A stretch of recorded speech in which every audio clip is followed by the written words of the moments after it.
En 2004, el jefe de la familia criminal Bonanno se enfrentaba al único enemigo que la mafia temía más que a la prisión, más que a pistoleros rivales y más que a la muerte misma. Se enfrentaba a la verdad. Durante décadas, Joseph Massino había vivido dentro de un mundo construido sobre el silencio. En ese mundo, los hombres no daban explicaciones, no confesaban, no señalaban en un tribunal nombrando a las personas que una vez llamaron hermanos. Cumplían su condena, protegían a la familia y se llevaban los secretos a la tumba.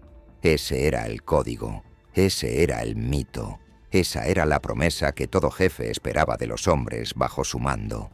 Pero Massino no era un hombre cualquiera, era el jefe, el líder de una de las 5 familias de Nueva York, el hombre que había tomado a la herida y humillada familia Bonanno y la había reconstruido hasta convertirla en una disciplinada máquina criminal. Bajo su mando, la familia se recuperó de guerras internas, presión federal y la vergüenza de la infiltración. Él entendía el secreto, entendía el miedo, entendía que en la mafia la supervivencia no siempre pertenecía al hombre más fuerte, pertenecía al hombre que sabía cuándo hablar, cuándo desaparecer y cuándo dejar que otro apretara el gatillo. Entonces el gobierno se acercó. Cargos por asesinato, casos de extorsión y crimen organizado, racketeering, antiguos aliados convirtiéndose en testigos, una cadena perpetua esperando al final del camino. Las paredes alrededor de Massino comenzaron a encogerse, y con ellas, la antigua promesa de silencio. En la vieja mafia, la traición venía de soldados, asociados, hombres desesperados tratando de salvarse.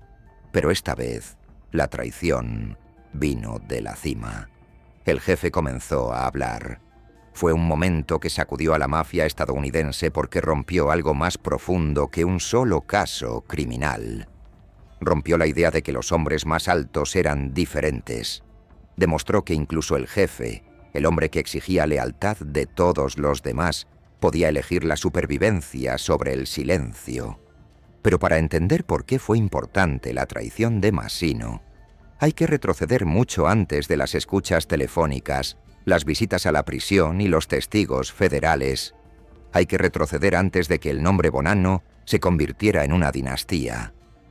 Antes de que la familia fuera reconstruida, rota y reconstruida de nuevo. Antes de Vincent Bastiano, antes de Carmine Galante, antes de Philip Rastelli, antes de los asesinatos que limpiaron a la familia desde dentro. Hay que volver a una guerra siciliana librada en las calles, restaurantes, oficinas y trastiendas de Nueva York. Una guerra donde los jefes del viejo mundo intentaron controlar un nuevo submundo estadounidense. Una guerra que terminó con un imperio, creó otro y dio a luz a la estructura que definiría el crimen organizado en Estados Unidos durante generaciones. En el centro de esa guerra estaba Salvatore Maranzano, un hombre que creía que la mafia no necesitaba caos, necesitaba orden, necesitaba rangos, necesitaba familias y sobre todo necesitaba un hombre lo suficientemente poderoso para comandarlas a todas. Él ayudaría a crear el sistema. Luego, el sistema lo mataría. Y de su muerte, un siciliano más joven heredaría la máquina que dejó atrás. Su nombre era Joseph Bonanno. Esta es la historia de la familia criminal Bonanno, una dinastía de la mafia nacida de la ambición, protegida por el silencio, gobernada a través de la violencia, rota por la traición, y que de alguna manera sigue viva después de casi un siglo de sangre.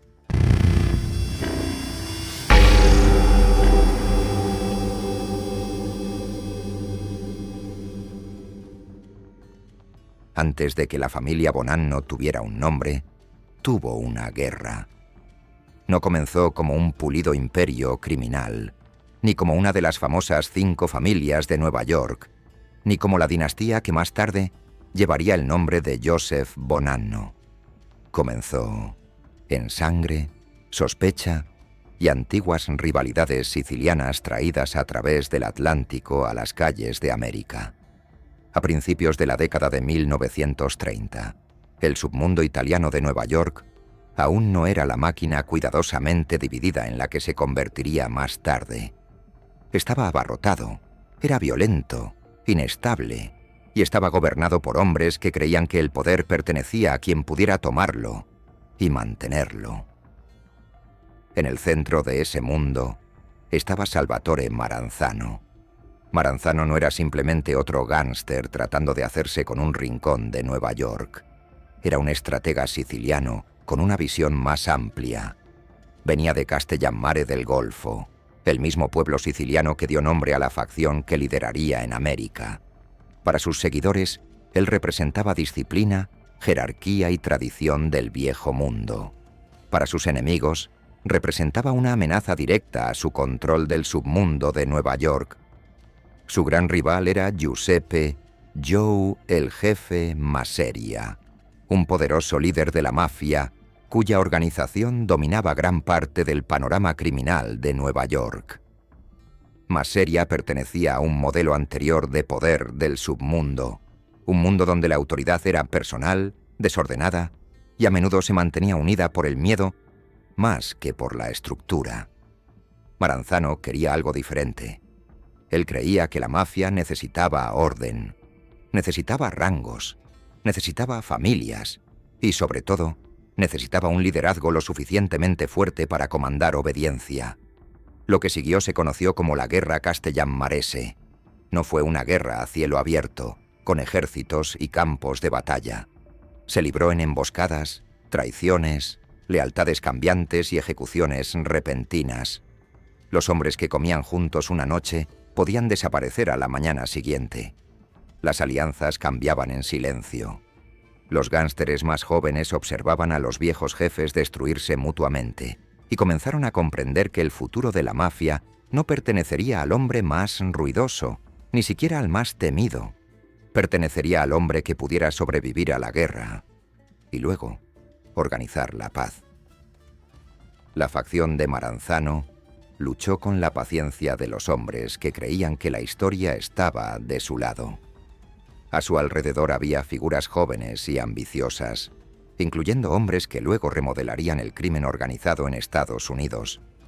Entre los que ascendían en su órbita estaba Joseph Bonanno, un joven siciliano que se convertiría en uno de los jefes de la mafia más importantes de la historia estadounidense. En ese momento, Bonanno aún no era el patriarca, ni el hombre cuyo nombre definiría a la familia. Era parte del círculo de Maranzano, observando, aprendiendo y ascendiendo en un mundo donde la supervivencia requería lealtad, inteligencia y silencio. La guerra llegó a su punto de inflexión en 1931. Masseria fue asesinado, y con su muerte, Maranzano salió victorioso. Pero la victoria en la mafia nunca vino sin peligro. Ganar una guerra era una cosa, gobernar después era otra. Maranzano ahora tenía la oportunidad de imponer el orden que había imaginado. Reorganizó el submundo italiano de Nueva York en familias criminales separadas, cada una con su propio liderazgo, territorio y jerarquía interna. Esta estructura se convertiría en la base de las 5 familias, el sistema que dio forma al crimen organizado en Nueva York durante generaciones. Por un momento, Maranzano se erigió por encima de todo. Había derrotado a Masseria, había reorganizado el submundo, había convertido el caos en estructura, había creado algo más grande que una pandilla callejera o una banda criminal desorganizada. Había ayudado a construir una institución. Pero Maranzano cometió un error fatal. No solo quería crear orden, quería sentarse por encima de él. Después de la guerra, supuestamente reclamó la posición de capo di tutti capi, el jefe de todos los jefes. Era un título del viejo mundo siciliano, cargado de autoridad y ambición. Para Maranzano, pudo haber parecido la recompensa natural por la victoria. Había ganado la guerra, así que creía haberse ganado el trono. Pero para la generación más joven de gánsteres estadounidenses, el título sonaba como una advertencia. Si un hombre podía gobernarlos a todos, entonces un hombre podía decidir quién vivía, quién moría y quién nunca ascendería. La misma estructura que Maranzano creó se volvió ahora contra él. Hombres como Lucky Luciano, y Vito Genovese entendieron que el futuro de la mafia no podía depender de un único gobernante supremo. No querían otro Masseria. No querían otro monarca del viejo mundo sentado por encima de las familias y decidiendo su destino. Querían un sistema donde el poder pudiera compartirse, negociarse y protegerse mediante un equilibrio. El sueño de control absoluto de Maranzano lo hizo peligroso. Y en la mafia, los hombres peligrosos no permanecían como problemas por mucho tiempo. El 10 de septiembre de 1931, Maranzano fue asesinado dentro de su oficina en 230 Park Avenue, en Manhattan. El hombre que había sobrevivido a la guerra castellammarese no pudo sobrevivir a la paz que le siguió. Había construido un sistema lo suficientemente fuerte como para sobrevivirle, pero no lo suficientemente flexible como para protegerlo. Había intentado convertirse en el hombre por encima de todas las familias, y esa ambición lo convirtió en el siguiente cuerpo en la historia que él ayudó a crear. Su muerte fue más que un asesinato. Fue un mensaje. La era del único jefe supremo había terminado. La mafia ya no sería gobernada por un hombre que se hacía llamar jefe de todos los jefes. En cambio, el poder se movería a través de familias, alianzas, reuniones y una nueva clase de gobierno del submundo. La violencia no se detendría. Las traiciones no se detendrían, los asesinatos no se detendrían, pero ahora ocurrirían dentro de una estructura. Las órdenes se moverían hacia abajo, el dinero se movería hacia arriba, los jefes serían protegidos por subjefes, consiglieres, capitanes, soldados y asociados. La mafia se había vuelto menos caótica, pero no menos mortal.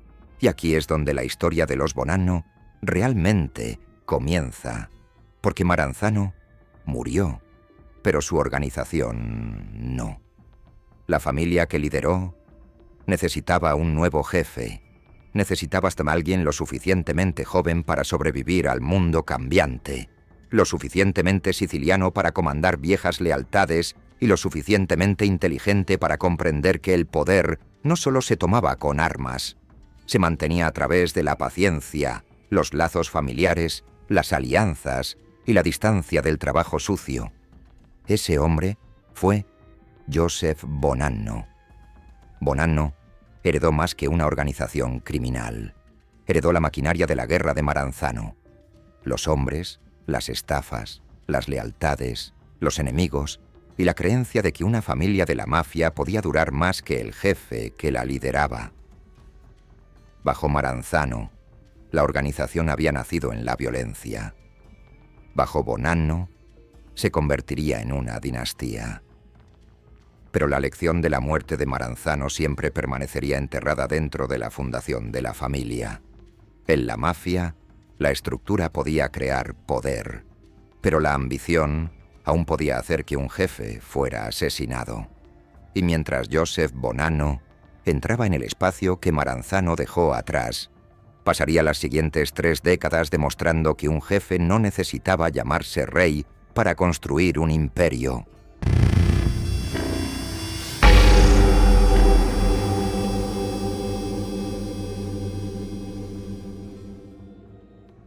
Cuando Salvatore Maranzano fue asesinado en 1931, la organización que dejó atrás pudo haberse derrumbado con él.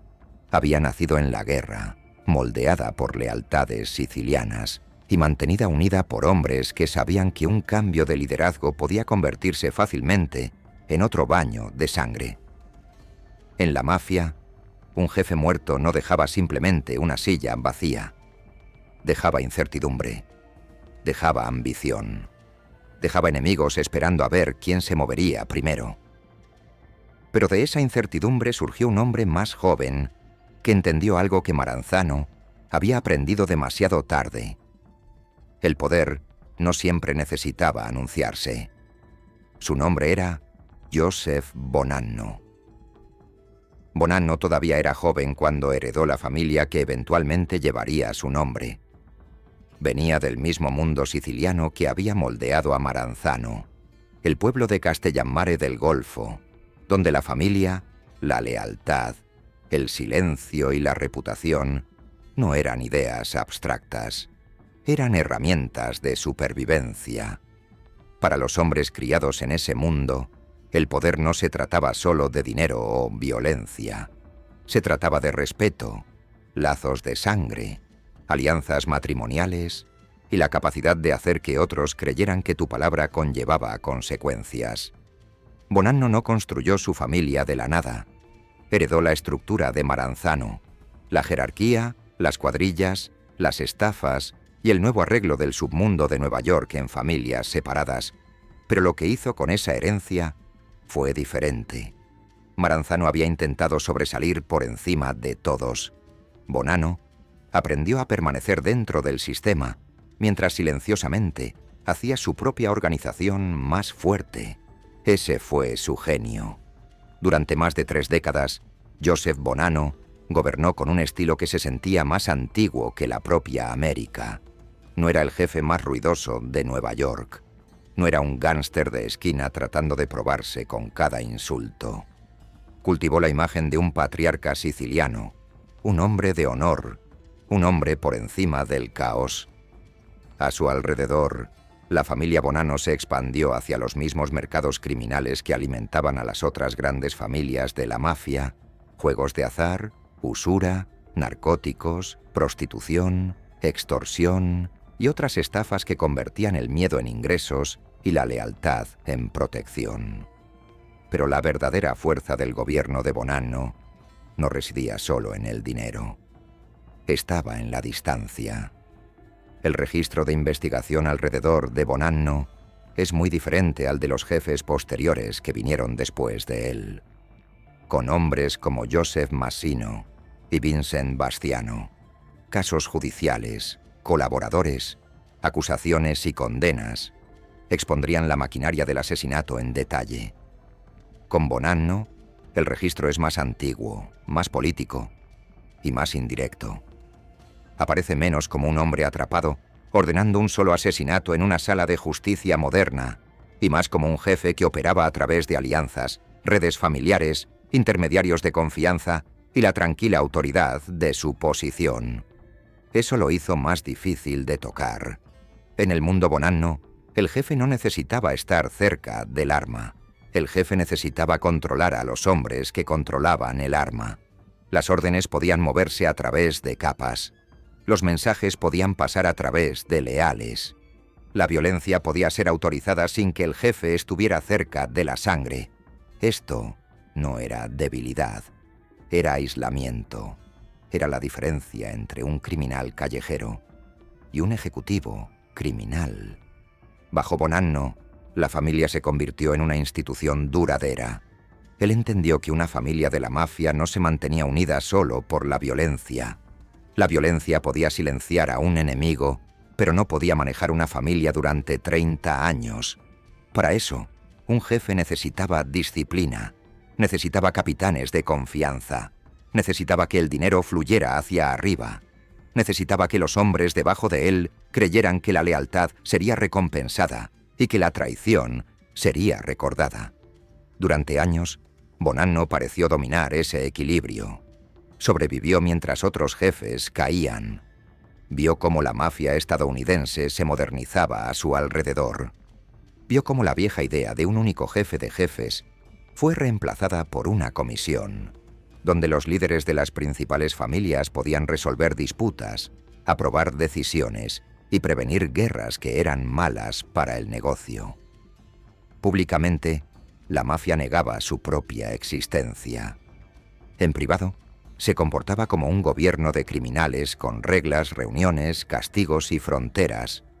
Bonanno fue uno de los hombres que se benefició de ese orden, pero el mismo sistema que lo protegió también lo limitó. Un jefe podía ser poderoso, pero no podía ser supremo. Podía liderar a su familia, pero no podía gobernar a todas las familias. Podía influir en la comisión, pero no podía dominarla sin alarmar a los otros jefes. Esa fue la lección escrita en la sangre de Maranzano en 1931, y durante mucho tiempo Bonanno pareció entenderlo. Luego, la ambición regresó. A principios de la década de 1960, El viejo equilibrio dentro de la mafia estaba cambiando. Se habían formado nuevas rivalidades. Los hombres que se sentaban en la cima de la comisión ya no eran simplemente socios en el orden. Eran obstáculos para un mayor poder. Entre los más importantes de ellos estaban Carlo Gambino y Thomas Lucchese, dos jefes cuya influencia se interponía en las ambiciones más grandes de Bonanno. Bonanno no se movió como un asesino callejero, se movió como un estratega. Según el registro de investigación, el episodio violento más fuerte y oficialmente respaldado vinculado a él no fue un asesinato consumado, sino una conspiración de asesinato. El plan apuntaba a rivales de la comisión, incluidos Gambino y Lucchese. Fue un juego de poder diseñado para remodelar el liderazgo de la propia mafia. Y fiel al estilo de Bonanno, el plan se movió a través de intermediarios. Bonanno trabajó a través de Joseph Magliocco, quien luego recurrió a Joseph Colombo como el hombre esperado para llevar a cabo la violencia. Era el viejo método: distancia, delegación, negación. Pero esta vez el método falló. Colombo no llevó a cabo el plan, lo expuso, y con esa traición, el poder de Bonanno comenzó a resquebrajarse. La comisión lo convocó para responder por el complot, pero Bonanno se negó a someterse. Para un jefe de la mafia, rechazar a la comisión no era un pequeño acto de desafío. Era un desafío al sistema mismo. El mismo gobierno del submundo que había reemplazado el sueño de Maranzano de un gobernante supremo, ahora dirigió su atención hacia Bonanno. Había intentado trabajar dentro del sistema mientras lo doblegaba silenciosamente hacia sí mismo. Ahora el sistema lo veía como una amenaza. El resultado no fue una destrucción inmediata. Fue algo más lento, más desordenado y más perjudicial. La familia Bonanno comenzó a fracturarse. Los leales se mantuvieron al lado del viejo patriarca. Los rivales vieron su oportunidad de tomar el control. La comisión respaldó la oposición dentro de la familia. Lo que siguió se conoció como la Guerra del Plátano, Banana War, un conflicto que expuso la debilidad debajo del largo reinado de Bonanno. Durante décadas había parecido casi intocable, pero una vez que su autoridad fue desafiada, la familia que construyó se convirtió en el campo de batalla. Entonces, Bonanno desapareció. De 1964 a 1966, su ausencia se convirtió en uno de los capítulos más extraños de la historia de la mafia. ¿Fue secuestrado? ¿Escenificó su propia desaparición? ¿Se escondía de enemigos, fiscales o de la propia comisión? El misterio solo profundizó la inestabilidad a su alrededor. Un jefe que desaparece deja más que preguntas. Deja a una familia preguntándose si la lealtad todavía tiene un centro. Para cuando Bonanno regresó, el mundo había cambiado. Su antigua autoridad estaba rota. La comisión no le permitiría gobernar como antes. La familia que una vez se había movido bajo su mando estaba dividida, agotada y vigilada. En 1968, la jubilación y el exilio de Bonanno en Arizona marcaron el final de su reinado. El hombre que había heredado la máquina de Maranzano y la había convertido en una dinastía ya no era el jefe de la familia que llevaba su nombre. Pero a diferencia de Maranzano, Bonanno sobrevivió. No murió en una oficina con pistoleros en la puerta.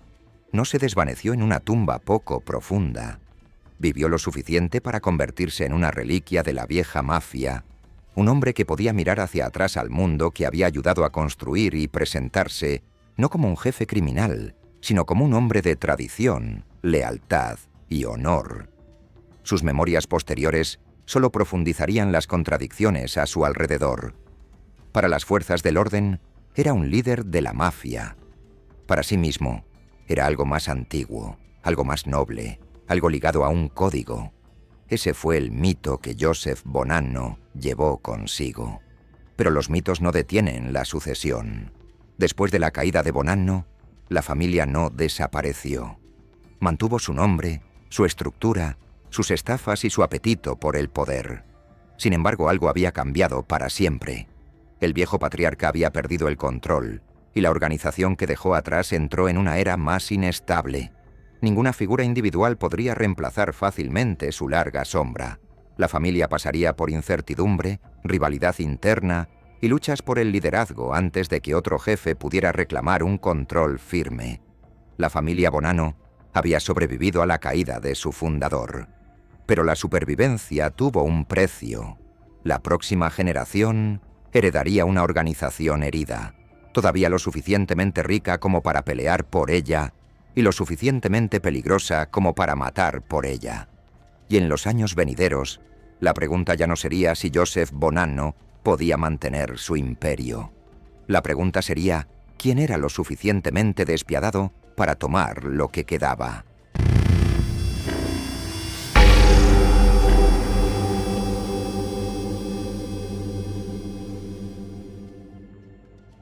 Cuando Joseph Bonanno perdió el control, la familia no se derrumbó de golpe.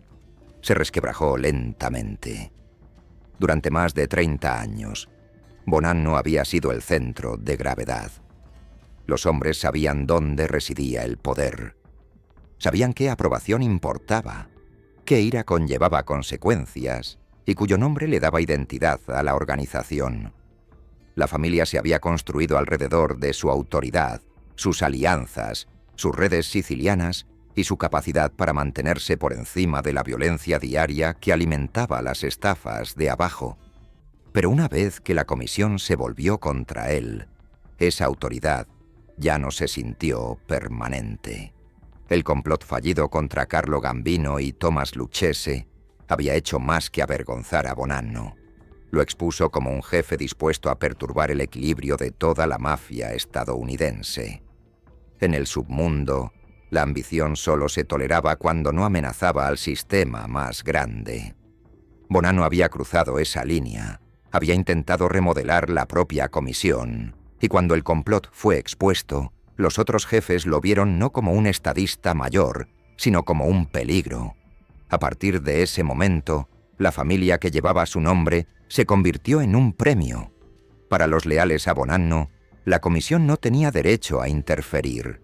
La familia pertenecía a su patriarca, y la lealtad hacia él no era negociable. Para sus rivales, Bonanno había perdido el derecho a liderar. Su ambición había puesto en peligro a la familia. Su negativa a responder a la comisión lo había aislado. Su desaparición solo empeoró la crisis. Una familia de la mafia puede sobrevivir a la prisión, puede sobrevivir a las acusaciones, puede sobrevivir a la muerte de un soldado, un capitán, incluso un jefe, pero le cuesta sobrevivir a la incertidumbre en la cima. Y a mediados de la década de 1960, la incertidumbre se convirtió en la nueva realidad de la familia Bonanno. El conflicto que siguió se conoció como la Guerra del Plátano, un nombre que casi suena cómico hasta que se entiende lo que significó. No fue una broma dentro del submundo. Fue una lucha por la legitimidad, la obediencia y la supervivencia. ¿Quién tenía derecho a comandar a la familia Bonanno? ¿El viejo jefe que la había construido? ¿La facción respaldada por la comisión? ¿Los hombres en la calle que controlaban las cuadrillas y los ingresos? ¿O los hombres dispuestos a matar por el futuro? Esto no fue simplemente una rebelión contra un hombre, fue el final de una era. El poder de Bonanno siempre había descansado en la creencia de que era intocable dentro de su propia casa. Una vez que esa creencia se rompió, todas las relaciones debajo de él cambiaron. Los capitanes tuvieron que elegir bandos. Los soldados tuvieron que adivinar qué facción sobreviviría. Los asociados tuvieron que decidir quién aún podía protegerlos. El dinero se volvió político. La lealtad se volvió peligrosa.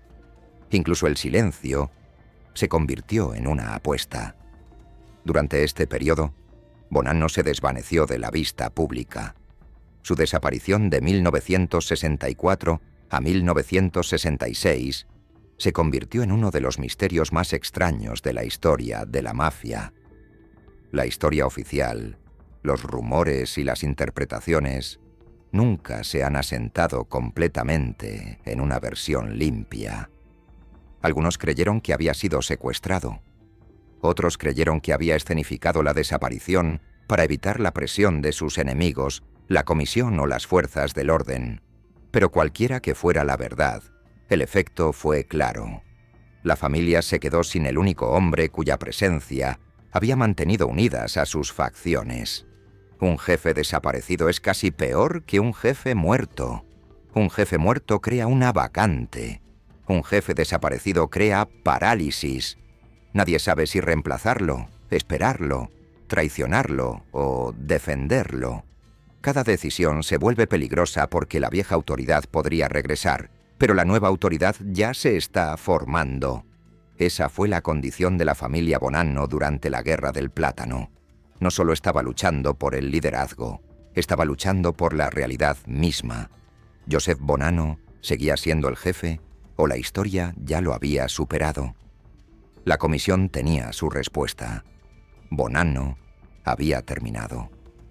El liderazgo más amplio de la mafia quería estabilidad, no sentimentalismo. No podían permitir que una familia permaneciera en abierta rebelión. No podían permitir que la negativa de Bonanno a someterse se convirtiera en un ejemplo para otros jefes. El crimen organizado dependía de reglas, pero esas reglas solo importaban si podían hacerse cumplir. La comisión había sido creada para prevenir el caos entre familias. Ahora tenía que demostrar que podía controlar el caos dentro de una. Para Bonanno, esta fue la humillación más profunda. Había heredado una familia de Salvatore Maranzano, un hombre que había intentado gobernar demasiado y murió por ello. Bonanno había sobrevivido más tiempo porque entendía la paciencia y el aislamiento. Sin embargo, al final había cometido un error similar. Había ido más allá de los límites que otros jefes tolerarían. No se llamó a sí mismo jefe de jefes, pero sus acciones sugerían que quería un poder lo suficientemente grande como para asustar a otros jefes. Y el miedo crea alianzas. Las fuerzas en su contra se hicieron más fuertes. Sus leales podían luchar, demorar y resistir, pero no podían restaurar la vieja certeza.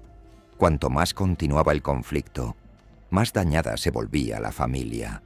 El nombre Bonanno permaneció, pero la estructura debajo estaba herida. El lugar de la familia dentro del mundo de la mafia se volvió inestable. Su reputación sufrió. Su disciplina interna se debilitó.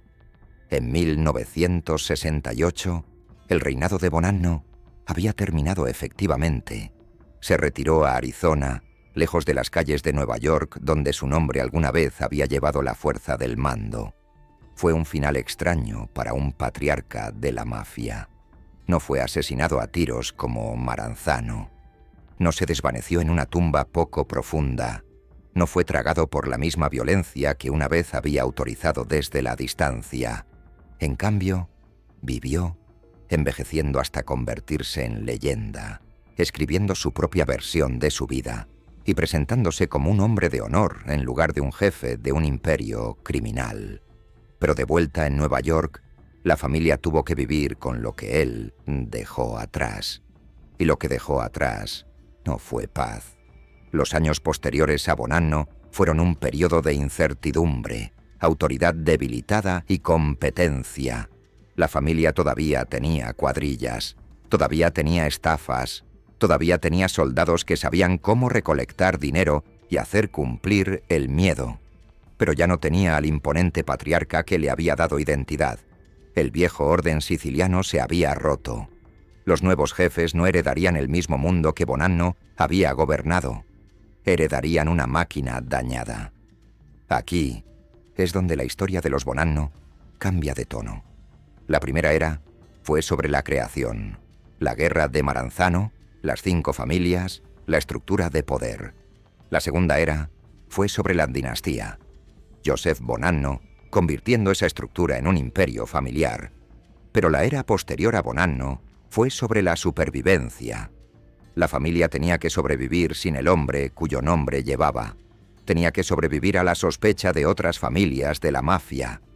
Tenía que sobrevivir a las facciones internas, la atención federal y la presión de hombres que veían el liderazgo no como tradición, sino como un premio. De esa incertidumbre surgieron nuevas figuras, hombres que no gobernaban con la vieja distancia patriarcal de Bonanno. Eran más duros, más expuestos, más enredados en casos de prisión, disputas de narcóticos, estafas laborales y violencia callejera.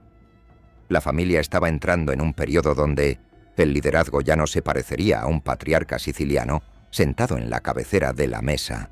Se parecería a hombres gobernando desde la prisión, se parecería a hombres luchando desde la calle, y eventualmente se parecería a un asesinato en un restaurante de Brooklyn. La familia Bonanno había sobrevivido a la guerra del plátano, pero había perdido su inocencia, si es que alguna vez se pudo decir que una familia de la mafia tenía alguna. El viejo código todavía existía, la jerarquía todavía existía, el nombre todavía existía, pero la familia ahora era vulnerable de una manera que no lo había sido antes. Joseph Bonanno había construido una dinastía. Su caída la convirtió en un campo de batalla. Y en ese campo de batalla, la siguiente lucha por el poder produciría dos hombres muy diferentes: Philip Rastelli, el jefe con autoridad oficial, y Carmine Galante, el hombre que quería las calles para sí mismo.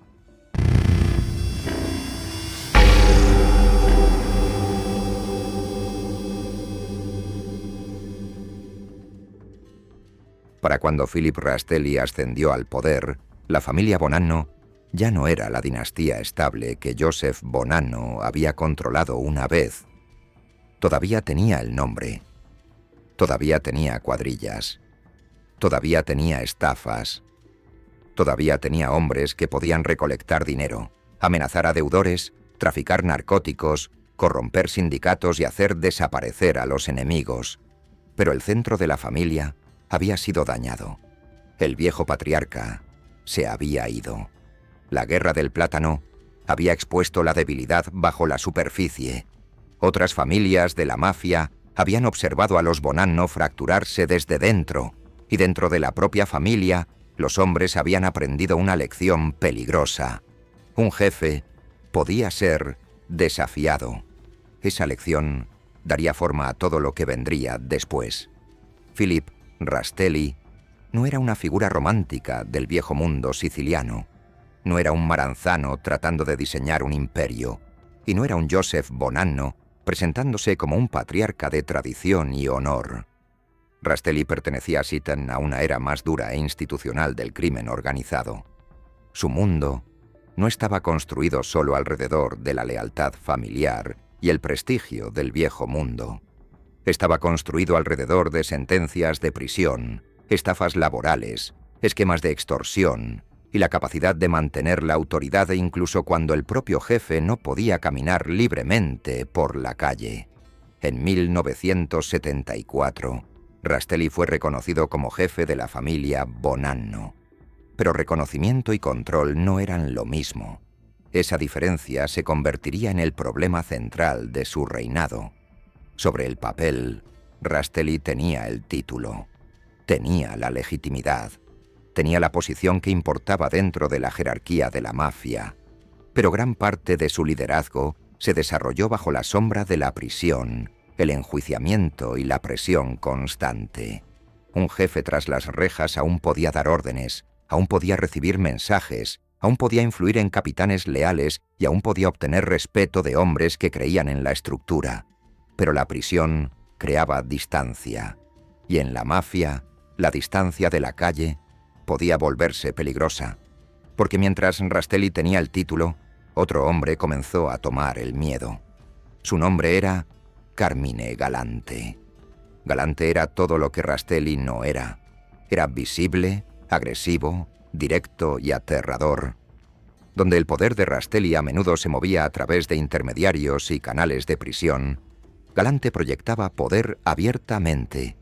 Ya se había forjado una reputación como una figura peligrosa de los Bonanno, un hombre profundamente asociado con los narcóticos, la intimidación y la violencia. Su historial criminal incluía una condena federal importante por narcóticos a principios de la década de 1960. Pero la prisión no borró su ambición. La agudizó el mito a su alrededor. Cuando Galante regresó a la calle, no se comportó como un hombre que regresaba tranquilamente a una organización. Se comportó como un hombre que creía que la organización debería doblegarse a su alrededor. Para Galante, el poder no era algo que se negociara pacientemente, era algo que se tomaba. Entendía el valor del miedo, entendía el valor del dinero de los narcóticos y entendía que si bien los títulos oficiales importaban en la mafia, la autoridad callejera podía importar más. Si los soldados le temían, si el dinero se movía a través de él, si los contactos sicilianos confiaban en él, y si sus enemigos dudaban antes de enfrentarlo, entonces no necesitaba el reconocimiento formal para convertirse en el hombre más peligroso de la familia. Su ascenso creó una crisis. La familia Bonanno ahora tenía dos tipos de poder tirando el uno contra el otro. Estaba el poder oficial de Rastelli, respaldado por la estructura, la legitimidad de la comisión y los leales que lo veían como el jefe legítimo. Y estaba el poder callejero crudo de Galante, respaldado por la influencia de los narcóticos, guardaespaldas sicilianos y una reputación que hacía cautelosos incluso a los gánsteres experimentados. Esto no fue solo una rivalidad personal. Fue una batalla sobre en qué tipo de organización se convertiría la familia Bonanno. El mundo de Rastelli era corporativo en su lógica criminal. La familia ganaba dinero a través del crimen organizado laboral, la extorsión, la usura, los juegos de azar y otros sistemas que dependían de la continuidad. Estas estafas requerían relaciones, presión, corrupción y disciplina. La violencia era parte del sistema, pero era más útil cuando protegía el negocio. El mundo de Galante era más explosivo. Los narcóticos traían una enorme cantidad de dinero, pero también una enorme atención. La heroína podía enriquecer a un jefe rápidamente, pero también invitaba a la presión federal, los celos de los rivales y el miedo interno. La ambición de Galante de dominar el tráfico de heroína no solo amenazaba a las fuerzas del orden, amenazaba el equilibrio entre las familias de la mafia. Si un hombre se volvía demasiado rico, demasiado independiente y demasiado temido, dejaba de ser útil para el sistema y se convertía en un peligro para él. Ese fue el problema de Galante. No era simplemente poderoso. Se estaba volviendo incontrolable. A su alrededor se encontraban hombres que simbolizaban el nuevo peligro que él representaba. Sus guardaespaldas sicilianos, incluidos Baldassare Amato y Cesare Bonventre, le dieron un escudo visible de lealtad que no dependía enteramente de la jerarquía de la mafia nacida en Estados Unidos. Para sus partidarios, esto lo hacía fuerte. Para sus enemigos, lo hacía parecer un hombre que estaba construyendo un ejército privado. Y la mafia nunca ha tolerado ejércitos privados por mucho tiempo. Cuanto más presionaba Galante, más aislado se volvía del liderazgo más amplio. Otros jefes no confiaban en él. Los leales a Rastelli tenían razones para temerle. Los hombres que dependían de la vieja estructura entendían que si Galante tenía éxito, la familia ya no sería controlada a través de canales reconocidos, sería controlada a través del dinero de los narcóticos y el terror personal. Por un tiempo, Galante pareció intocable. Esa ilusión terminó el 12 de julio de 1979. Estaba comiendo en el restaurante italoamericano Joe and Mary's, en Knickerbocker Avenue, en Bushwick, Brooklyn. Fue un escenario ordinario para una ejecución extraordinaria. Una mesa de restaurante, una tarde de verano, comida, conversación, la apariencia de rutina. Pero en la mafia, la rutina era a menudo la última máscara que se usaba antes de la muerte. Llegaron los pistoleros. Cuando cesó el tiroteo, Carmine Galante estaba muerto. También lo estaban Giuseppe Turano y Leonardo Coppola. El cuerpo de Galante quedó en una de las imágenes más infames de la historia de la mafia. El temido jefe de narcóticos asesinado en público. Su poder terminado no en una sala de justicia, no en una celda de prisión, sino en una mesa de restaurante donde cada bala llevaba un mensaje. El mensaje era simple. Ningún hombre era más grande que el sistema. Galante había intentado tomar las calles, pero había subestimado la estructura a su alrededor. Había asustado a demasiada gente a la vez. Había desafiado el equilibrio que permitía sobrevivir a las familias de la mafia. Al final, la misma lógica del submundo que mató a Maranzano regresó de una forma diferente. Un hombre que quería demasiado poder se volvió demasiado peligroso para dejarlo vivir. Pero la muerte de Galante no trajo la paz.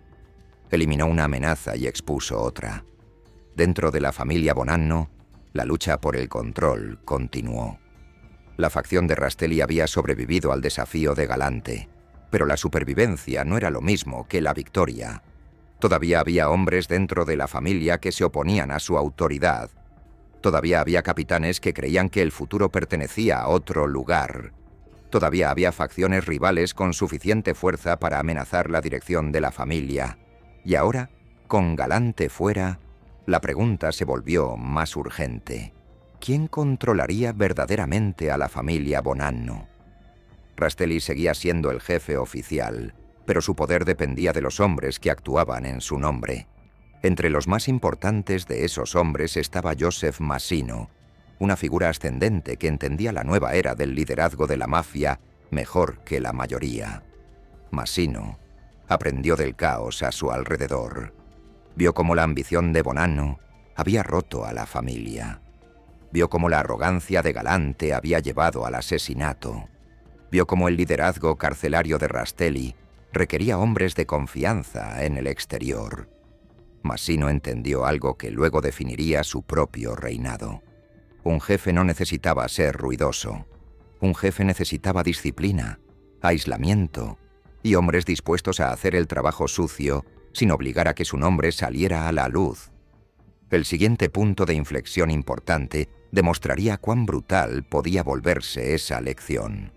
En 1981, 3 capitanes Bonanno, Philip Giacone, Alphonse Indelicato y Dominic Trinchera fueron asesinados.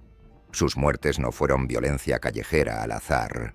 Fueron parte de la purga interna que ayudó al lado de Rastelli a sobrevivir a la batalla por el control. Después del asesinato de Galante, la familia todavía tenía que ser limpiada desde dentro. Los hombres que amenazaban a la facción gobernante tenían que ser eliminados. Una vez más, la violencia actuó como administración. La familia no anunció una política, dejó cuerpos. El asesinato de los 3 capos se convertiría en uno de los momentos definitorios en la historia de los Bonanno. Marcó el final de un desafío interno y el comienzo de otra transformación.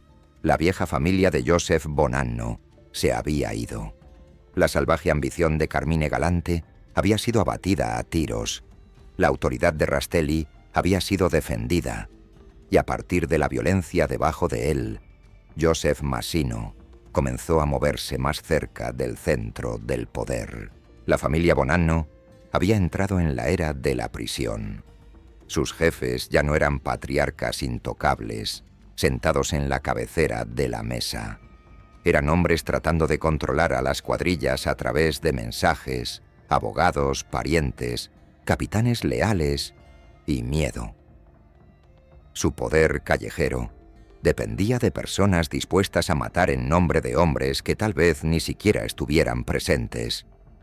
Su futuro pertenecería no al gángster más ruidoso, sino al que entendiera cómo hacer que la violencia fuera tranquila, disciplinada y útil.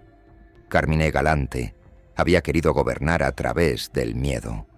Philip Rastelli sobrevivió a través de la estructura, pero Joseph Massino aprendería a usar ambos, y cuando finalmente ascendió, reconstruiría la familia Bonanno con una disciplina que no había visto en años.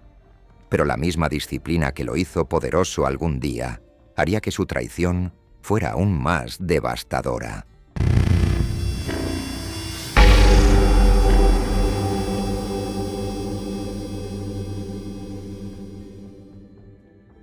El asesinato de Carmine Galante eliminó la amenaza más ruidosa dentro de la familia Bonanno, pero no eliminó el peligro. La muerte de Galante en 1979 había respondido una pregunta. La mafia no permitiría que un jefe de narcóticos con su propia base de poder dominara a la familia solo por el miedo. Pero otra pregunta seguía sin respuesta. Si Galante se había ido, ¿quién controlaría lo que vendría después? ¿Volvería la familia por completo a Philip Rastelli, el jefe oficial cuya autoridad había sobrevivido desde la prisión? ¿O los capitanes que se oponían a él usarían el momento para tomar el poder por sí mismos? La familia Bonanno ya había aprendido que las disputas de liderazgo no se quedaban calladas por mucho tiempo. El viejo patriarca, Joseph Bonanno, había perdido su imperio tras un complot de la comisión y una guerra interna. Galante había intentado gobernar a través del miedo y los narcóticos, solo para ser asesinado en público. Ahora, después de años de inestabilidad, la familia seguía atrapada dentro del mismo patrón. Cada vez que una amenaza desaparecía, otra facción daba un paso adelante. Esta vez, la lucha se centró en tres poderosos capitanes: Philip Giacone, Alphonse Indelicato y Dominique Trinchera. No eran forasteros, no eran hombres débiles, no eran soldados ordinarios que pudieran ser apartados con una advertencia. Eran capos, hombres con cuadrillas debajo de ellos, influencia en la familia y suficiente posición para convertirse en una seria amenaza para el control de Rastelli. En una familia de la mafia, un capo no era simplemente un gerente, era un centro de poder. Recaudaba dinero, comandaba lealtad y controlaba a hombres capaces de violencia. Si tres capos se unían contra el jefe, la familia ya no estaba lidiando con la desobediencia, estaba lidiando con la rebelión. El lado de Rastelli lo entendió, y entre los hombres que lo entendieron más claramente estaba Joseph Massino. Massino aún no era el jefe legendario en el que se convertiría más tarde, pero ya estaba aprendiendo las reglas de supervivencia en una familia rota. Había visto lo que sucedía cuando la autoridad se volvía incierta. Había visto la caída de Bonanno crear años de inestabilidad. Había visto a Galante volverse demasiado poderoso para que el sistema lo tolerara. Y ahora estaba observando a la facción Rastelli enfrentar un problema que no podía resolverse con discursos, reuniones o apelaciones a la lealtad. El problema tenía que ser eliminado. El 5 de mayo de 1981, Giacone, Indelicato y Trinchera fueron asesinados. Sus muertes se convirtieron en uno de los puntos de inflexión más importantes en la historia de los Bonanno. Fueron atraídos a una reunión y asesinados, una solución clásica de la mafia para una crisis interna: acercar la amenaza, bajar su guardia y acabar con el problema antes de que pueda convertirse en una guerra. No fue un caos callejero, no fue una discusión espontánea, fue violencia controlada, utilizada como herramienta de gobierno interno.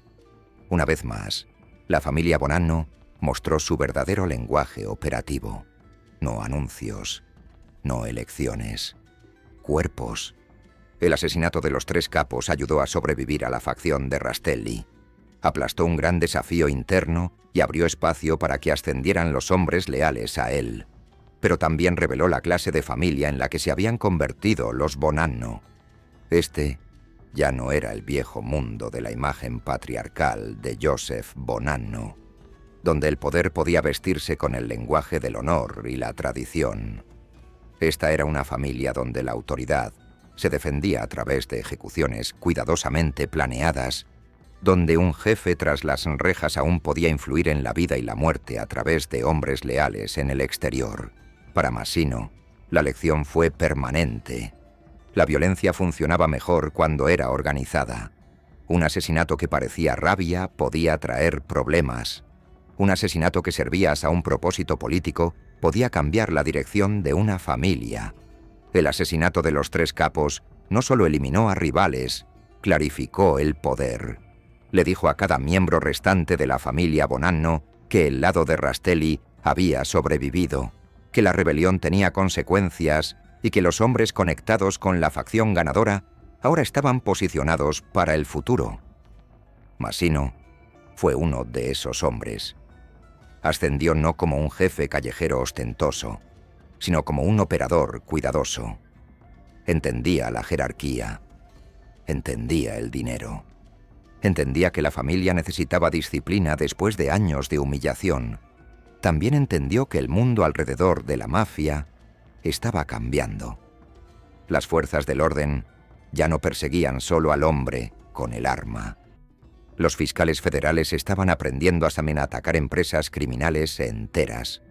Las leyes de crimen organizado, racketeering, les permitían conectar jefes, capitanes, soldados, asesinatos, extorsión, juegos de azar, usura, corrupción laboral y lavado de dinero en una sola historia. La mafia todavía creía en el silencio. Pero el gobierno estaba aprendiendo cómo hacer que el silencio fuera menos útil. Una de las grandes humillaciones de la familia Bonanno durante esta era llegó a través de un hombre que no nació en la mafia en absoluto. Su nombre era Joseph Pistone, pero dentro del submundo era conocido como Donnie Brasco. Pistone era un agente encubierto del FBI que se infiltró en los círculos Bonanno a fines de la década de 1970 y principios de la de 1980. Su operación expuso no solo crímenes individuales, sino la vulnerabilidad de la propia familia. La mafia se construyó sobre la confianza, la introducción, la reputación y la creencia de que los extraños podían ser filtrados por la tradición. Donnie Brasco demostró que el sistema podía ser engañado. Mostró que el código no era perfecto, que la familia podía ser penetrada y que los hombres que creían estar rodeados de hermanos en realidad podrían estar hablando con el gobierno. El daño fue más que legal, fue psicológico. Para una organización construida sobre el secreto, la infiltración es una especie de derrota espiritual. Le dice a cada miembro que los rituales, las presentaciones, las seguridades susurradas, las reglas de asociación y el lenguaje de la lealtad pueden no ser suficientes. La familia Bonanno ya había sido debilitada por la guerra de facciones. Ahora había sido avergonzada ante todo el mundo de la mafia. Según los informes, la comisión respondió sacando a los Bonanno de su círculo íntimo durante un periodo. Ya sea formal o informalmente en cada detalle, el significado era claro. La familia había perdido estatus.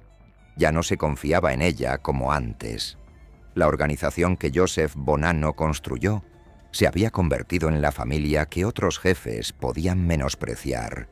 Esa humillación importó profundamente, porque Massino no heredó simplemente una familia criminal.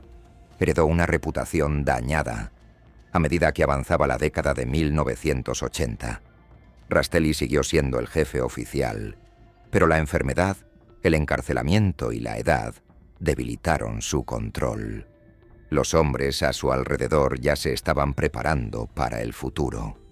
Massino, que había estado vinculado a la facción Rastelli y que más tarde fue descrito en los registros federales como una figura de alto rango, se volvió más importante con cada año que pasaba.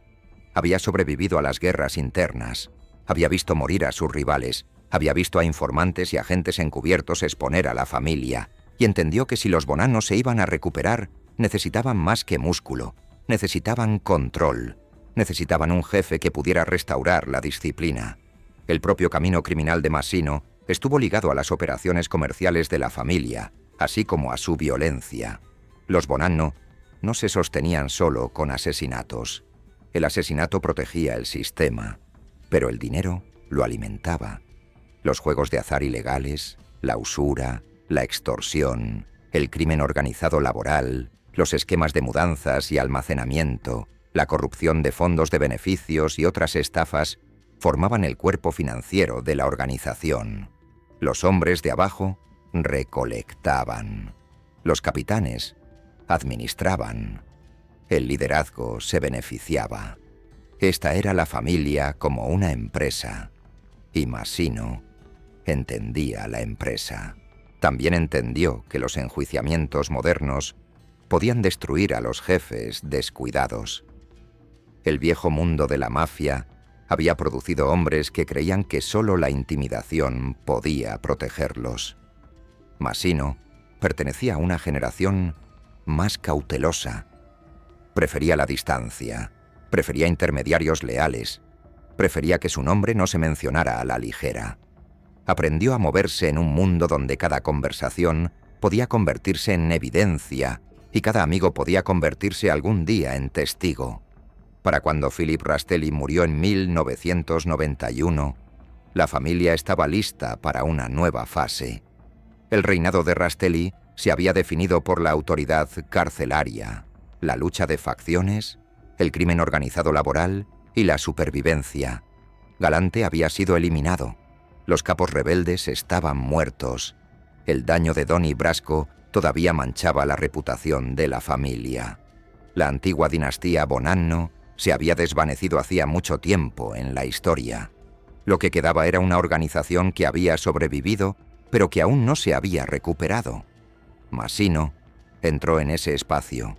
Se convertiría en el hombre que restauraría la posición de la familia Bonanno. Traería la disciplina de vuelta a una familia que se había hecho conocida por el caos. Ayudaría a sacar a la organización de la vergüenza y a devolverla al poder. Bajo su mando, los Bonanno volverían a ser actores serios en el submundo de Nueva York. Pero el ascenso de Massino conllevaba una ironía oculta. Las mismas cosas que lo hicieron efectivo, su cautela, su disciplina, su comprensión de la estructura, luego harían que su traición fuera catastrófica. Porque cuando un gángster descuidado habla, puede dañar a una cuadrilla. Cuando un soldado habla, puede dañar a un capitán. Pero cuando un jefe habla, puede explicar toda la máquina. Y Joseph Massino conocía la máquina mejor que nadie. El asesinato de los 3 capos había despejado el camino para una nueva era. Donnie Brasco había expuesto la debilidad de la familia. La muerte de Rastelli había abierto el asiento. Y Massino, el estudiante cuidadoso de cada desastre Bonanno anterior a él, ahora estaba listo para reconstruir lo que otros habían roto. La familia Ben había nacido de la guerra de Maranzano. Se había convertido en una dinastía bajo Joseph Bonanno. Se había fracturado por la ambición. Había sobrevivido a Galante, Rastelli y purgas internas. Ahora sería rehecha por Joseph Massino.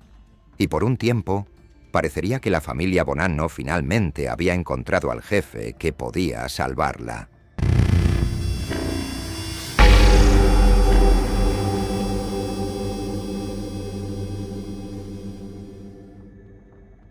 Cuando Joseph Massino se convirtió en jefe después de la muerte de Philip Rastelli en 1991, heredó una familia con un nombre famoso y un alma dañada. La familia Bonanno había sobrevivido a la caída de su fundador, la humillación de la Guerra del Plátano, el asesinato público de Carmine Galante, el asesinato de 3 capos rebeldes y la vergüenza de la infiltración de Donnie Brasco. Seguía en pie, pero estar en pie no era lo mismo que gobernar. Otras familias de la mafia tenían razones para desconfiar de ella. Los investigadores federales ya habían aprendido sus debilidades. Dentro del submundo, el nombre Bonanno todavía conllevaba historia, pero no el mismo miedo que alguna vez tuvo. Massino entendió el problema claramente. No necesitaba crear una nueva familia. Necesitaba reparar una vieja. No era un jefe hecho para los titulares. No era teatral como Galante. No gobernaba por intimidación pública o arrogancia visible. El poder de Massino provenía de la cautela, la disciplina y el control.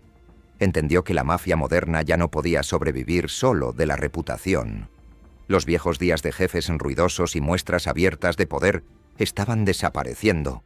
Los fiscales federales tenían nuevas herramientas. Los informantes se estaban volviendo más peligrosos. Los registros financieros podían contar historias que los hombres asustados se negaban a contar. Cada conversación conllevaba riesgo. Cada asociado podía convertirse en evidencia. Así que Massino construyó su reinado alrededor del silencio. Quería disciplina dentro de la familia. Quería menos conversaciones imprudentes.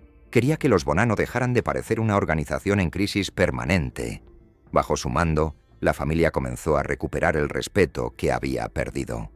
El caos de las décadas anteriores dio paso a un sistema más frío y estricto. Los Bonanno ya no eran solo la familia avergonzada por Don Brasco o debilitada por las guerras internas. Bajo Massino, volvieron a ser serios. Ese fue su logro. Pero también fue su peligro. Porque Massino no restauró a la familia haciéndola amable. La restauró haciéndola controlada. Las estafas continuaron. Los juegos de azar, la usura, la extorsión, la corrupción laboral, el lavado de dinero y otras empresas criminales siguieron siendo parte de la vida económica de la familia. La violencia no desapareció. Se volvió más selectiva, más disciplinada, más conectada a las necesidades de la organización. En el mundo de Massino, el asesinato no era ruido. El asesinato era política. Esta era la diferencia entre el caos y el poder. Una matanza imprudente podía atraer problemas. Una matanza útil podía resolver una amenaza, silenciar a un presunto informante, eliminar a un rival o recordar a la familia quién controlaba la vida y la muerte. El registro de investigación sobre Massino es mucho más sólido que el de los jefes más antiguos. Con hombres como Salvatore Maranzano y Joseph Bonanno, gran parte de la historia violenta se filtra a través de relatos históricos más antiguos, complots políticos y sospechas de las fuerzas del orden. Con Massino, el registro entra en la sala de justicia moderna. Los casos federales, los testigos cooperadores, la contabilidad forense y los cargos de crimen organizado sacaron a la maquinaria de su reinado a la luz. Y lo que revelaron fue devastador. La condena de Massino, en 2004, incluyó actividad de crimen organizado vinculada a asesinatos, conspiraciones de asesinato, intento de asesinato, incendio provocado, usura, extorsión y lavado de dinero.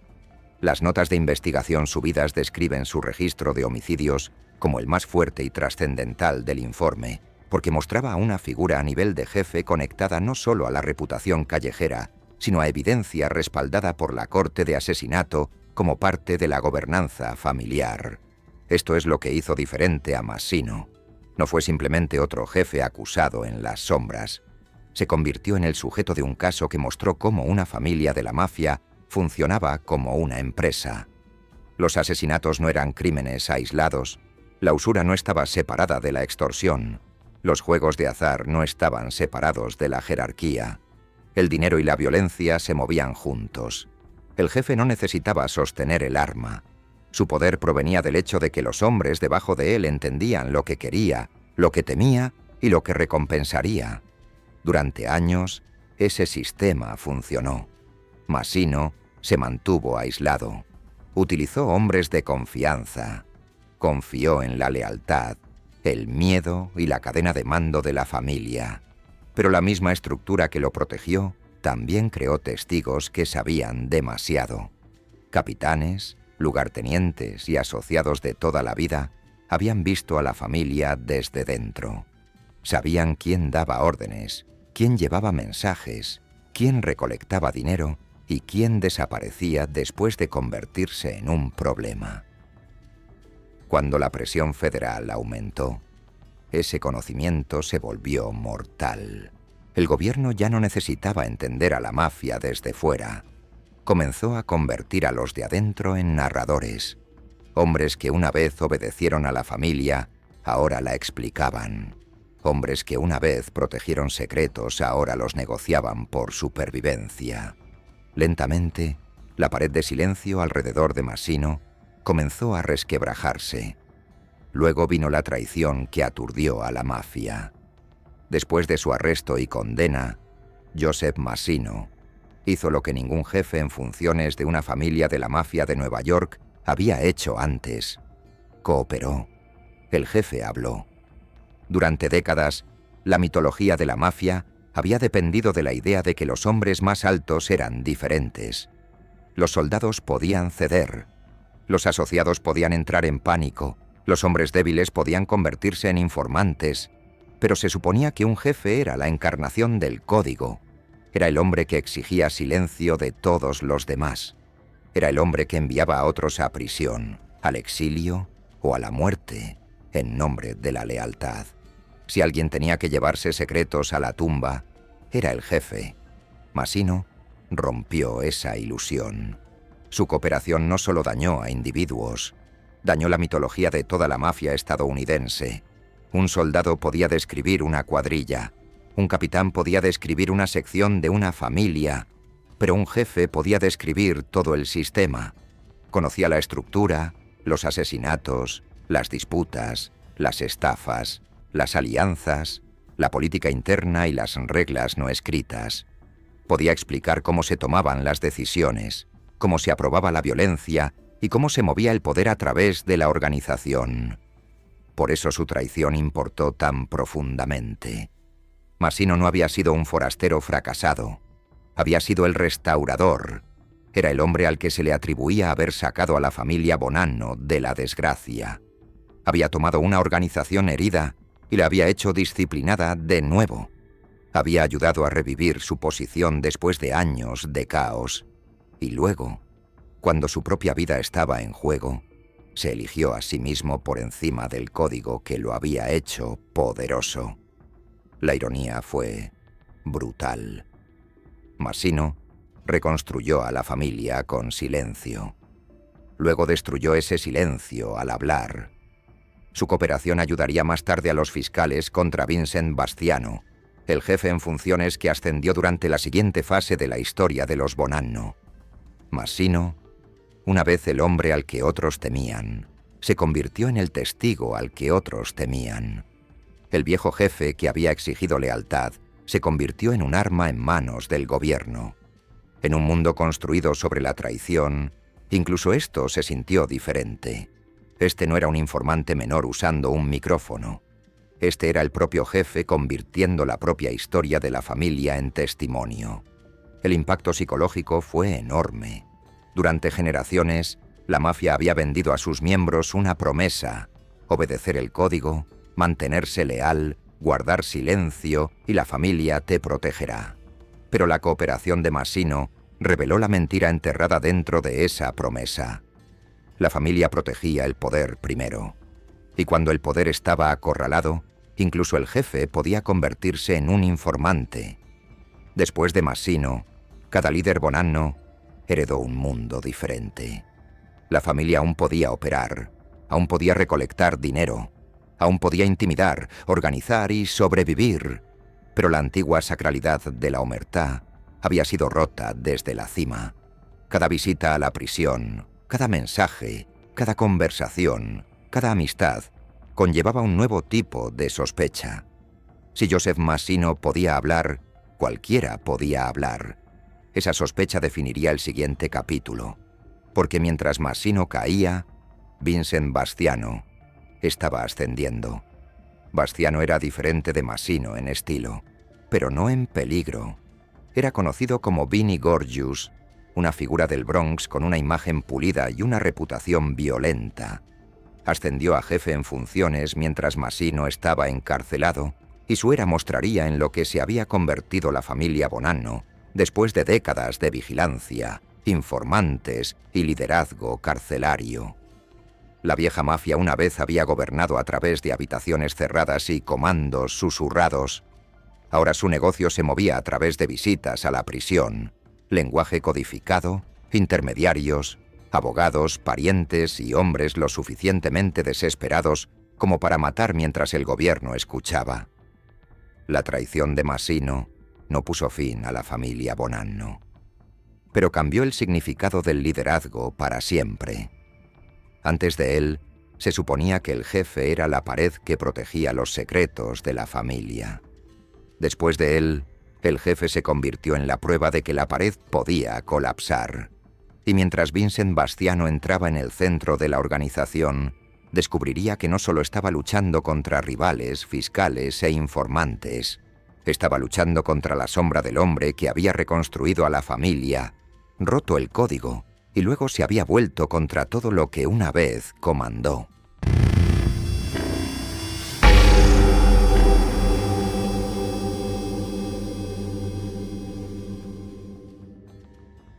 Después de que Joseph Massino comenzó a cooperar, la familia Bonanno entró en un mundo que nunca antes había conocido realmente. El peligro ya no estaba solo fuera de la familia, estaba dentro de su propia memoria. Cada orden, cada reunión, cada asesinato, cada vieja discusión, cada promoción, cada deuda impaga, cada secreto una vez protegido por la jerarquía, ahora podía ser explicado por el hombre que se había sentado en la cima. Massino no simplemente dio nombres a los fiscales, les dio contexto. Podía decirles lo que significaba un gesto, lo que significaba un silencio, lo que significaba una promoción y por qué una matanza había importado. Para una familia de la mafia, eso fue devastador, porque el crimen organizado no sobrevive solo ocultando hechos, sobrevive ocultando el significado. Un cuerpo muerto puede ser encontrado. Una operación de juegos de azar puede ser allanada. Un libro de préstamos puede ser incautado. Pero la pregunta más profunda siempre es más difícil. ¿Quién lo aprobó? ¿Quién se benefició? ¿Quién tenía la autoridad para decir que sí?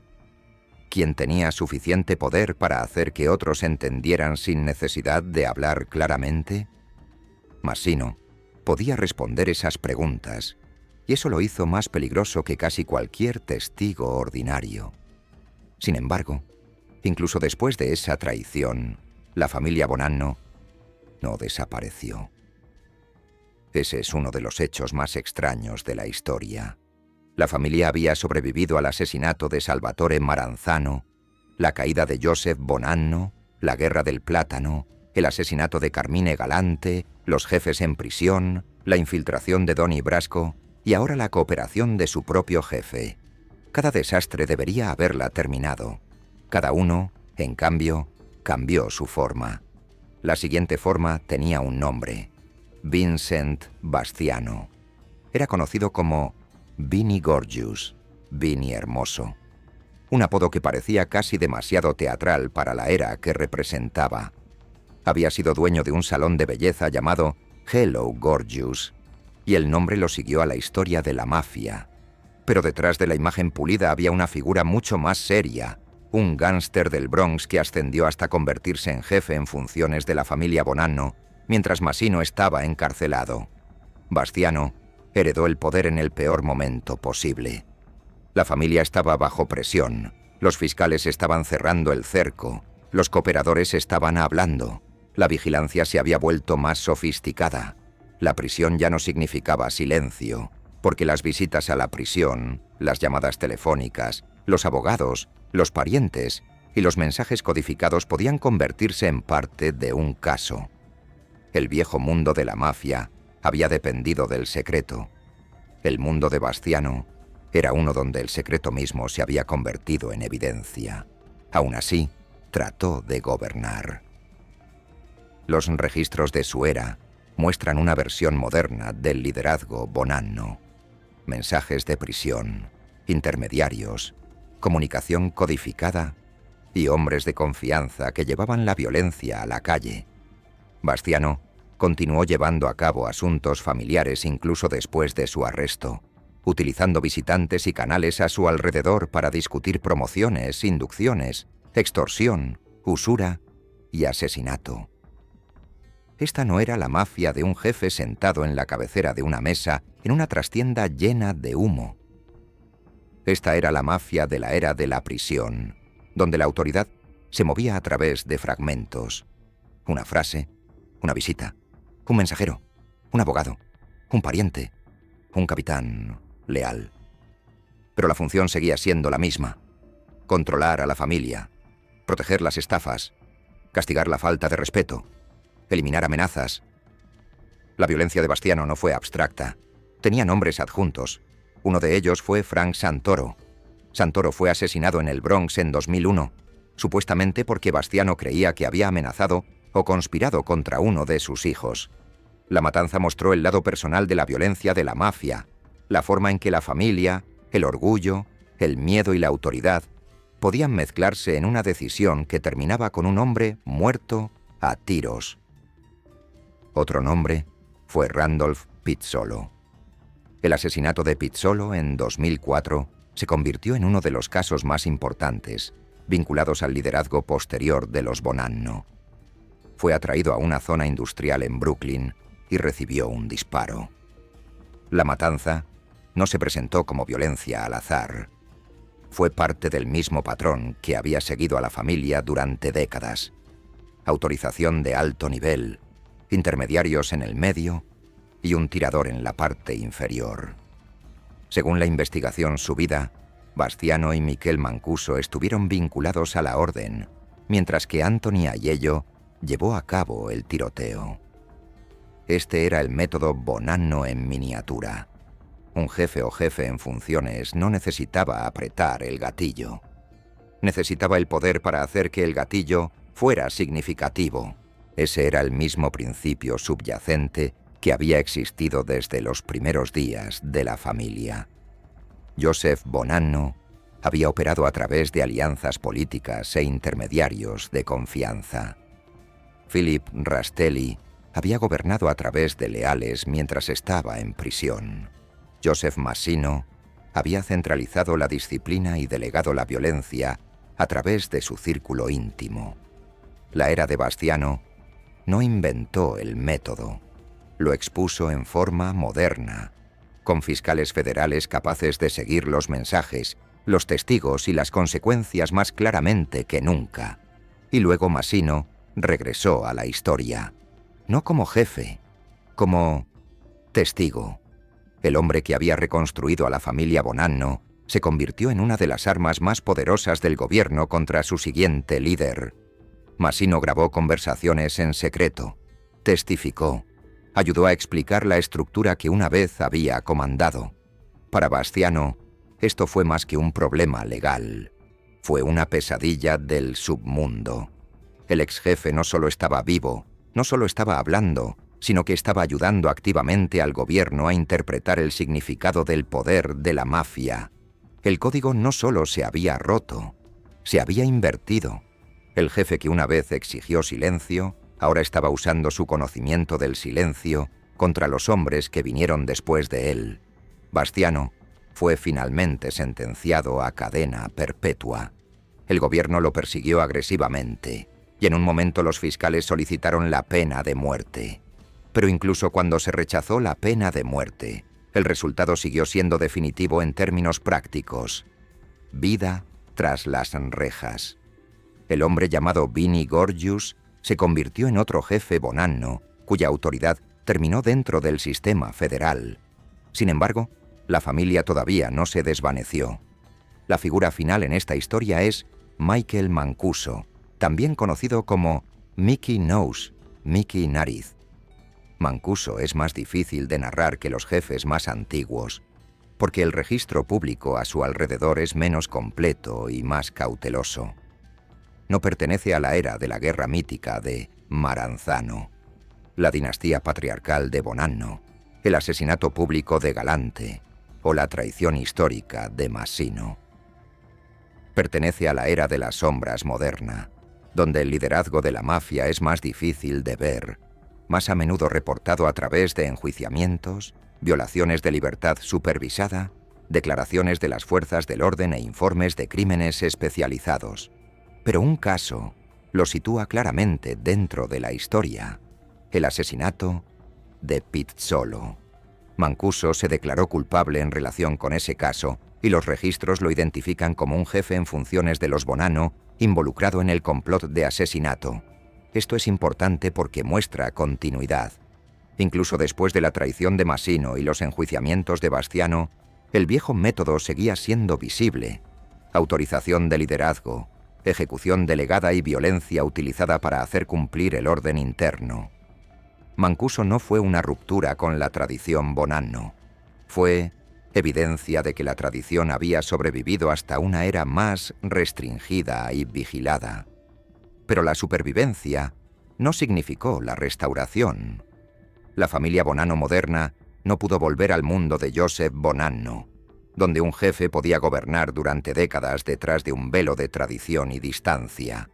No pudo volver a la arrogancia de Galante, quien pareció por un tiempo asustar a las calles para que obedecieran. Ni siquiera pudo volver a la disciplina controlada de Massino, porque el propio Massino había envenenado ese modelo al cooperar. Después de Massino, cada jefe vivió bajo una pregunta diferente. ¿Quién está escuchando? ¿Quién está grabando? ¿Quién está cooperando? ¿Quién será el próximo en hablar? Esa pregunta cambió la naturaleza del poder de la mafia. El viejo código de la omertá una vez prometió el silencio como ley sagrada. Pero para el siglo XXI, el silencio ya no estaba garantizado solo por el miedo. Las cadenas perpetuas, los casos de crimen organizado, los cargos de asesinato, las incautaciones financieras y los testigos cooperadores habían cambiado el cálculo. Los hombres que alguna vez creyeron estar protegidos por la familia comenzaron a comprender que la familia podría no protegerlos en absoluto. Por eso la historia de los Bonanno importa más allá del crimen. Es una historia sobre instituciones y decadencia. La familia comenzó con Salvatore Maranzano, un hombre que creía que el caos podía organizarse. Creció bajo Joseph Bonanno, quien convirtió la estructura heredada en una dinastía. Se fracturó cuando la ambición de Bonanno superó los límites del orden político de la mafia. Sobrevivió a través del gobierno carcelario de Philip Rastelli y el sangriento desafío de Carmine Galante. Fue reconstruida por Joseph Massino, quien entendió la disciplina mejor que casi nadie. Luego, fue herida por el mismo hombre que la había restaurado. Para cuando Bastiano y Mancuso entraron en el centro de la historia, la familia Bonanno todavía existía, pero el mito a su alrededor había cambiado. Ya no era la dinastía siciliana intocable, ya no era la familia rebelde de la Guerra del Plátano, ya no era la casa del imperio de heroína de Galante o el comando carcelario de Rastelli. Era una organización superviviente en un mundo donde cada secreto tenía un precio, cada jefe podía convertirse en evidencia y cada acto de lealtad existía bajo la sombra de la traición. Durante casi un siglo, la familia Bonanno perduró porque se adaptó. Cuando los jefes morían, otros surgían. Cuando las facciones se dividían, la violencia restauraba el orden. Cuando la prisión separaba a los líderes de las calles, los mensajes llevaban la autoridad. Cuando los informantes exponían una capa, la familia intentaba reconstruir otra. Este fue su genio oscuro. Podía absorber el desastre y continuar, pero no pudo sobrevivir sin cambios. La familia Bonanno nació de la guerra, se fortaleció con la jerarquía, se enriqueció con las estafas y se defendió con el asesinato. Pero al final, el arma más poderosa en su contra no fue solo el FBI, los tribunales o las familias rivales. Fue el habla. Un jefe hablando, un código roto, un secreto explicado.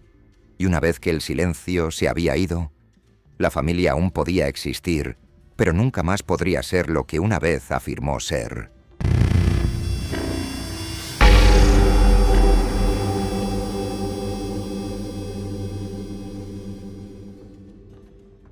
La familia criminal Bonanno no sobrevivió porque sus jefes fueran invencibles.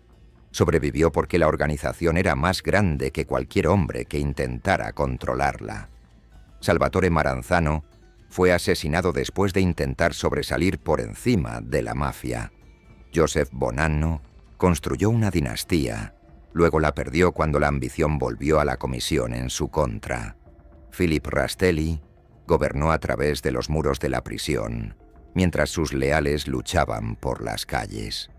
Carmine Galante persiguió el poder de los narcóticos tan agresivamente que incluso el submundo decidió que se había vuelto demasiado peligroso.